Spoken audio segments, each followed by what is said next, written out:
శ్రీరామచంద్రుడు అశ్వమేధ యాగం చేయించినట. మేము అయోధ్యకు వెళ్ళి శ్రీరామచంద్రుడిని ఆయన చేసే యాగాన్ని చూసి వస్తాం, మమ్మల్ని ఆశీర్వదించాలి అని కోరారు.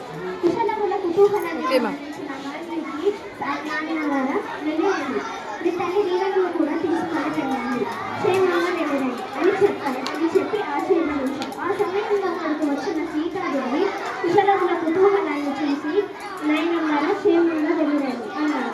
దాని తర్వాత ఆ సమయంలో అక్కడికి వచ్చిన సీతాదేవి పసిపల్లులను అక్కడికి పంపటం ఉచితం కాదేమో మహాత్మం అయ్యదు అన్న జానకి దేవుడు, నీ కుమారుడు సత్య సామర్థ్యం తెలిసి కూడా చూపిస్తున్నావా, వారు ఎక్కడికి వెళ్ళినా విజయులై తిరిగి వస్తారు. మీరు అని లవకుశులతో నాయనల్లారా మీరు మీ జీవితాన్ని కూడా తీసుకువెళ్ళి రామాయణము అయోధ్యలో మధురంగా గానము చేసేయండి అని చెప్పి ఆశీర్వదించి పంపించాడు. అయోధ్యలో రామాయణము గానము చేయుచు చేరినారు లవకుశులు.